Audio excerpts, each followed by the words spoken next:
Mes amis, bonsoir. Après une première vidéo dédiée au calcul de l'impôt sur le revenu global d'une manière générale, nous allons aborder aujourd'hui la question de l'impôt sur le revenu global calculé sur les salaires. Bien entendu, nous savons que les salaires sont perçus une fois par mois. Donc on utilise le même barème que celui que l'on utilise pour les revenus annuels et que nous avons vu dans la première vidéo.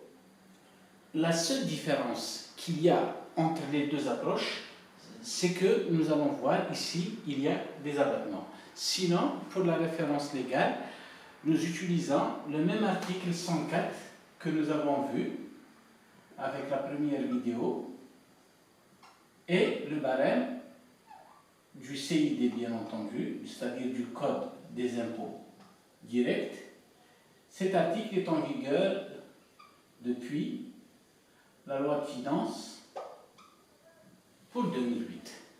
Donc, on reprend exactement le même cheminement, la même résolution. Donc, ce barème est également conçu de la même manière. Une première colonne pour les tranches, une deuxième pour les taux, une troisième pour les montants, et enfin, le cumul. Donc, il suffit de diviser par 12 les revenus annuels pour aboutir, si vous voulez, aux revenus mensuels qui correspondent au salaire.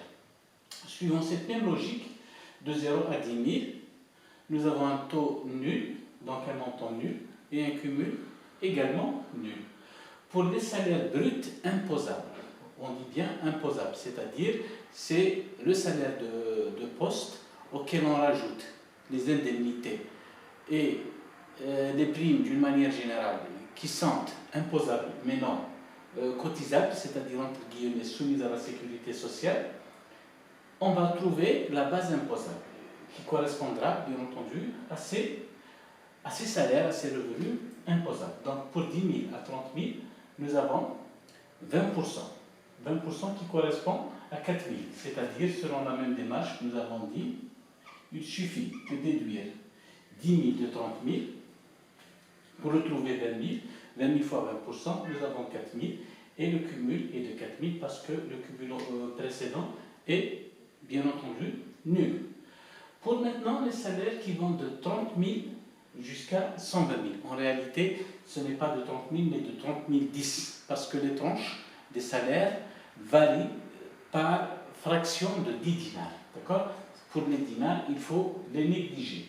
Donc, pour les salaires qui vont de 30 010 dinars à 120 000 dinars, ils seront imposés à l'IRG salaire au taux de 30%. Kiff, on fait de la même manière, on procède de la même manière. 90 000 dinars à 30%, ça nous donne 27 000, auquel on rajoute les 4 000 pour retrouver 31 000. Sinon, pour les salaires dont le montant dépasse 120 000 dinars, ceux-ci seront imposés au taux de 35%. Il suffit bien entendu, de déduire 120 000 de ce salaire-là qui dépasse les 120 000, que l'on va multiplier la différence par 35%, retrouver un montant auquel il faut rajouter toujours le cumul de la tranche précédente pour trouver le montant que l'on doit payer sur le salaire mensuel. Voilà maintenant ce qui diffère substantiellement de l'impôt sur le revenu global, c'est-à-dire calculé d'une manière à la limite annuelle, c'est-à-dire ce n'est pas mensualisé. C'est la question des abattements. Abattement. Abattement qui signifie réduction. Réduction, c'est-à-dire du montant à payer. Donc, ce même article 104, il stipule, il signifie que si vous avez trouvé un montant brut, ce n'est pas celui-là que vous allez payer, mais il faut déduire, si vous voulez, un abattement ou bien une réduction de 40% calculée sur le montant brut. Seulement, cet abattement de 40% est soumis à une conditionnalité, laquelle c'est que cet abattement calculé en multipliant le montant brut par 40%, il ne doit pas être inférieur, c'est-à-dire un minimum de 1000 dinars mensuels, ni dépasser le maximum de 1500 dinars. Parfait. Maintenant, pour plus de précision, nous allons prendre par exemple un montant de salaire, un salaire par exemple qui est de 35 000. D'accord? Donc un montant de salaire de 35 000, on va l'identifier, si vous voulez, dans cette tranche-là. Donc qu'est-ce qu'il faut faire? Selon la même logique, nous allons prendre 35 000 moins 30 000, ça nous donne 5 000 que nous ne multiplierons par 30%. Ça nous donne 1500 dinars.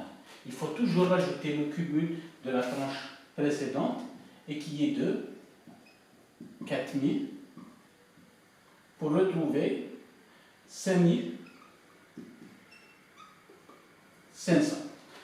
Maintenant, on doit passer immédiatement au calcul de l'abattement.